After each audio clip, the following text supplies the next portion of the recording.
guys, it's your boy Geeky Guy Comics. Now I've got a fantastic review for you lot coming up. If you want to find out what it is, trust me, you're going to want to. You better stay tuned.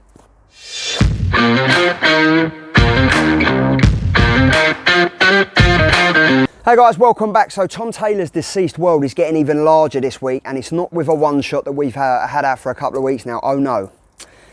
This is with the release of a fantastic new miniseries that is set in the same ravaged world that the anti-life equation totally killed and murdered last year. I mean, it destroyed billions of people and turned them into ravenous, blood-hungry monsters.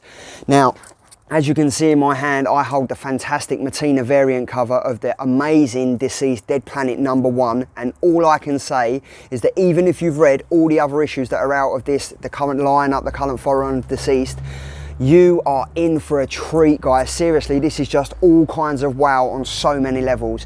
It came out on Wednesday, and it's probably been one of my favourite comics that I've read so far this week. I honestly just loved it. I mean, look at that cover. It's insane.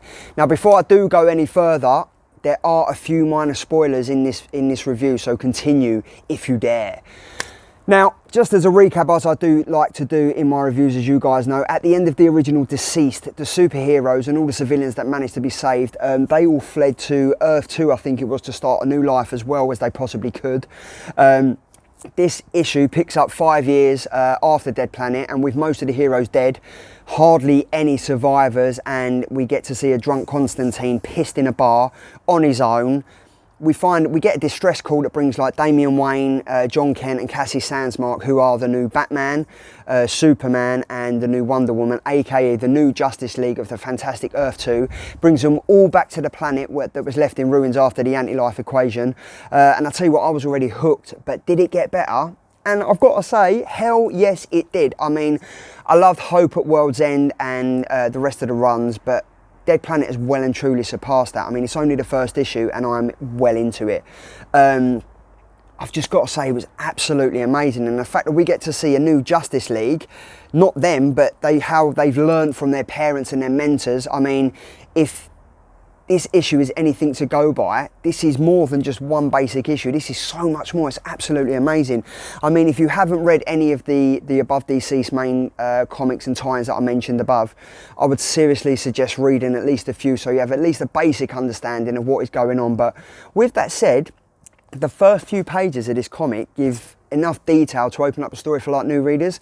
So additionally, the reason this issue feels less like a #1 and more of a continuation is because Tom Taylor's done a fantastic job of just getting straight in with the action and the emotion, and it basically starts with a fallout of death and an ending of a new one. It's just such an amazing comic. I mean, now whilst the story does do a quality job of bringing all the heroes into play with the scene where Jon is reunited with Crypto the dog, it was so cool to see, but the one where a zombified badass Wonder Woman appears is just one of my favourite scenes. I mean, this comic, it is mainly focused on Cyborg, Batman, Jon and Cassie, and it's clear to see that the new era of the Justice League are going to be every bit as eventful as their parents were in the role, but I'm just so proper excited, and hopefully we get to see more of the new Justice League in future issues. I mean, they're wicked, their outfits and everything are just sublime.